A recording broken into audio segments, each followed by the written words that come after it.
آج تیسرا دن تھا میری بہن فاخرہ کو لاپتہ ہوئے۔ امی کا رو رو کر برا حال تھا، ان پر غشی کے دورے پڑ رہے تھے۔ آغا جان نے پولیس میں رپورٹ درج کروا دی تھی، آس پاس کے سارے علاقے کو بھی چھانا جا چکا تھا، مگر میری چھوٹی بہن کا کچھ پتہ نہیں چل رہا تھا۔ میں چھوٹے بہن بھائیوں کو بھی سنبھال رہی تھی اور امی اور آغا جان کے لیے بھی بہت فکر مند تھی۔ وہ دونوں محض 3 دن میں ہی بہت بوڑھے اور شکستہ نظر آ رہے تھے۔ سارا خاندان جمع ہو چکا تھا، ہر شخص اپنے طور پر فاخرہ کو تلاش کرنے کی صحیح کر رہا تھا، مگر سب بے سود ثابت ہو رہا تھا۔ میرا نام شمیم ہے، ہم 3 بھائی اور 2 بہنیں ہیں، جس میں سب سے بڑی، پھر تینوں بھائی اور سب سے چھوٹی فاخرہ تھی۔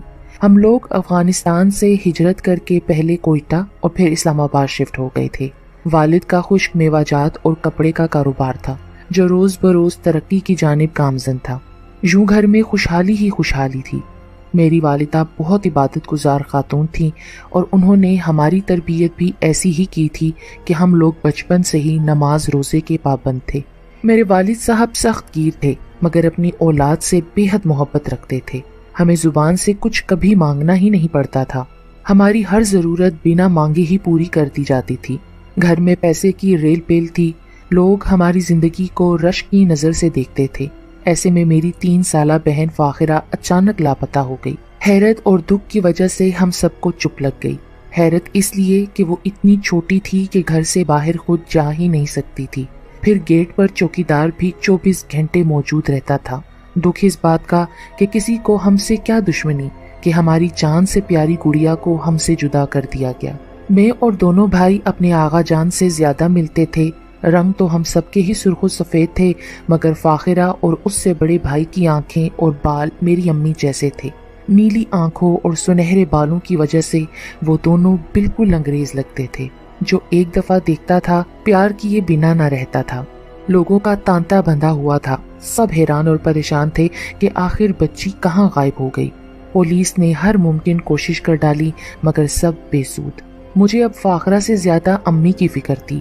جیسے جیسے وقت گزر رہا تھا، ان کی حالت بگڑتی جا رہی تھی۔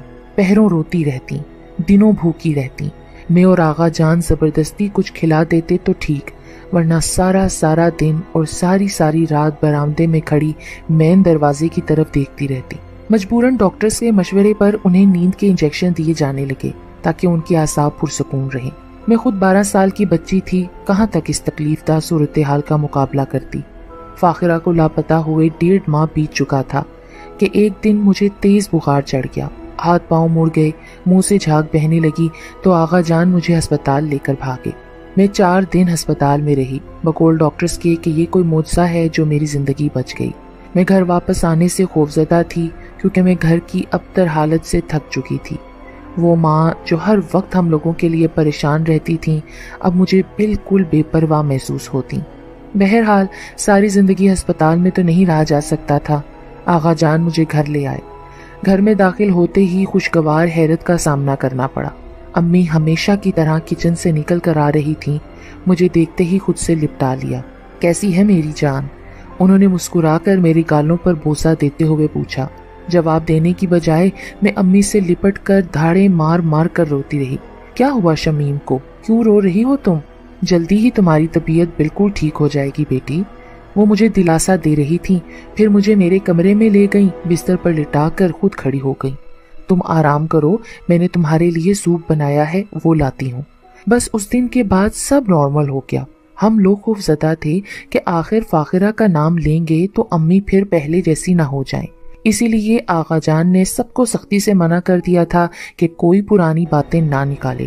ہم سب اب مکمل طور پر مایوس بھی ہو چکے تھے کہ اب ہماری بہن ہمیں کبھی نہیں مل سکتی۔ زندگی پرانی ڈگر پر لوٹ آئی، مگر ایک کسک تھی جو اکثر و بیشتر پریشان رکھتی تھی۔ انسان مر جائے تو صبر آ جاتا ہے، مگر کوئی کھو جائے تو دل ہر لمحہ تڑپتا رہتا ہے۔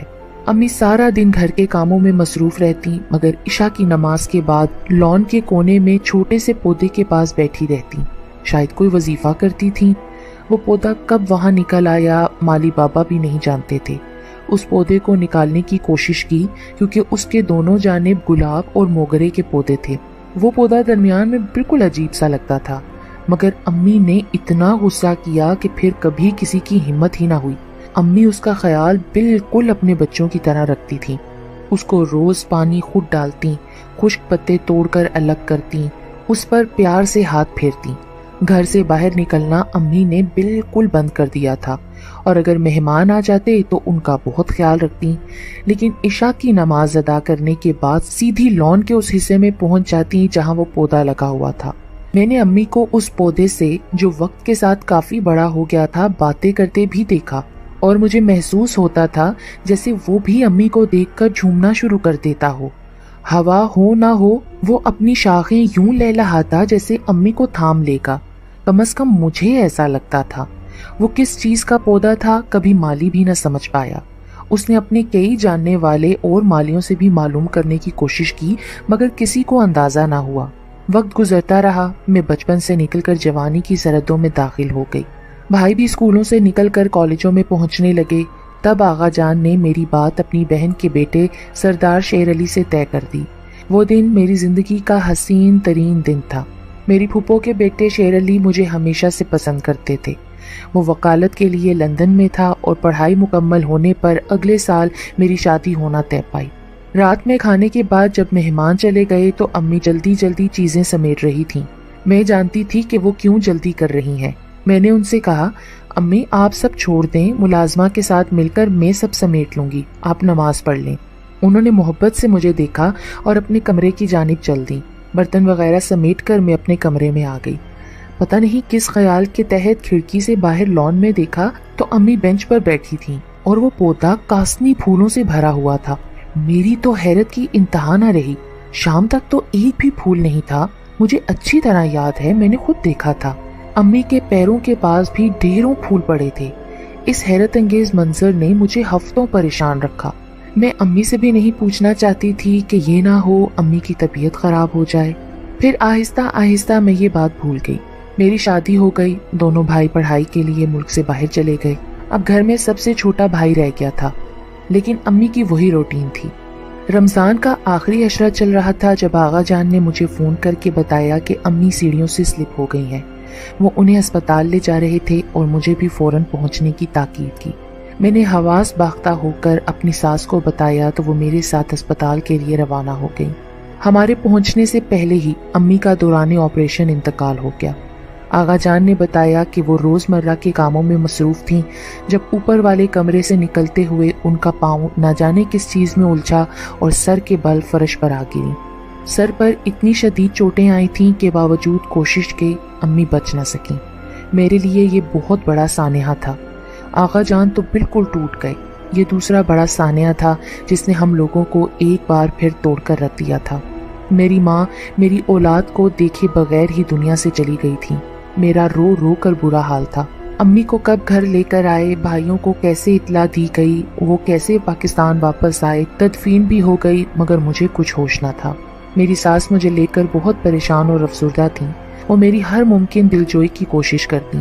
میرے شوہر شیر علی بھی مجھے بہلانے کی کوشش کرتے، مگر میں تو جیسے بکھر گئی تھی. امی کے انتقال کے ایک ہفتے بعد میری حالت دیکھتے ہوئے آغا جان نے شیر علی سے کہا کہ مجھے یہاں سے لے جائیں، ورنہ ماں کو یاد کر کر کے کہیں میں دوبارہ ویسے ہی بیمار نہ ہو جاؤں. میں اپنے سسرال چلی آئی، کوشش کرتی کہ اپنے آپ کو مصروف رکھوں. آغا جان اور بھائی مجھ سے ملنے ہر دوسرے دن آتے، مگر مجھے گھر نہیں آنے دیتے تھے. وہ سمجھتے تھے کہ اس گھر میں امی کی یادیں مجھے نہیں بھولنے دیں گی. اپنے پیاروں کو تو انسان کبھی نہیں بھولتا نا. ہاں بس صبر آ جاتا ہے. تو میرے ساتھ بھی ایسا ہی ہوا. میں نے اس حقیقت کو مان لیا کہ اب امی کے بغیر ہی زندگی گزرے گی. اس دوران میں کئی بار گھر گئی اور ہر بار میری نظر امی کے چہیتے پودے پر ضرور رکی جو بالکل ساکت کھڑا رہتا. میں نے اس پر پھر کبھی پھول نہیں نکلتے دیکھے، مگر مجھے یہ احساس ہوا کہ مجھے بھی اس درخت سے بہت انسیت ہو گئی تھی. ایک دن میں امی کے گھر رکی ہوئی تھی. رات کو کھانے کے بعد پتہ نہیں دماغ میں کیا سمایا کہ لان میں جا کر اسی بینچ پر بیٹھ گئی جہاں امی برسوں بیٹھ کر پتہ نہیں کیا راز و نیاز کرتی تھیں.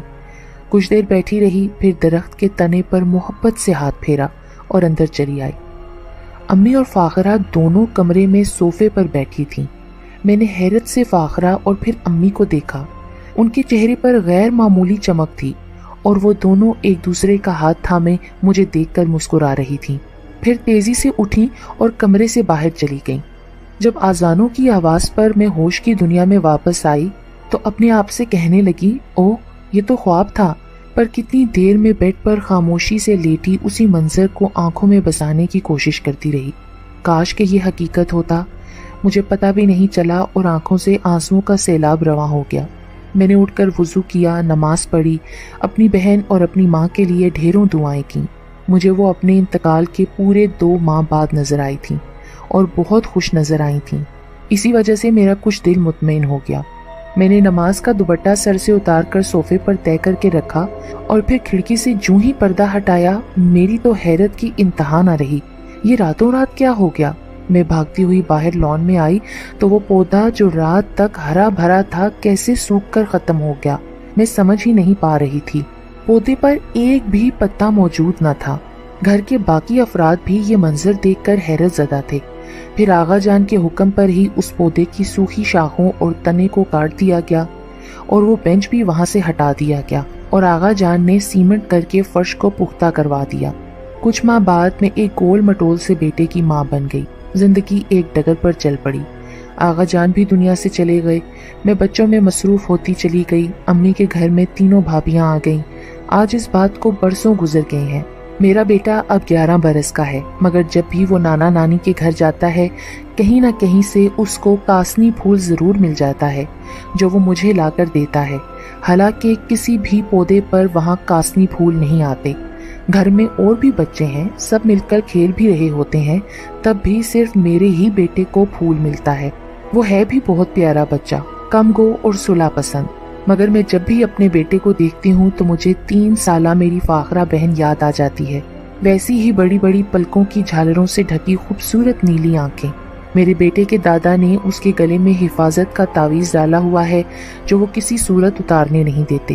زندگی بہت پرسکون انداز میں گزر رہی ہے۔ اللہ کا دیا بہت کچھ ہے، مگر ایک خلش، ایک کسک بے چین رکھتی ہے۔ میں نہیں جانتی کہ وہ کیا ہے۔ بہت سے ایسے سوالات تھے جن کا ہمیں کبھی جواب نہیں ملا، جیسے فاخرہ کہاں گئی، وہ پودا راتوں رات کیسے نکل آیا، امی کیوں اس سے اس قدر محبت رکھتی تھیں، اور پھر عشاء کی نماز کے بعد جا کر اس پودے سے کیا باتیں کرتی تھیں، پھر امی کے دنیا سے جانے کے بعد وہ راتوں رات کیسے مرجھا کر ختم ہو گیا۔ میری طرح گھر کے باقی افراد بھی اس پراسرار پودے اور وہاں ہونے والی پراسرار باتوں کو کبھی سمجھ نہ پائے۔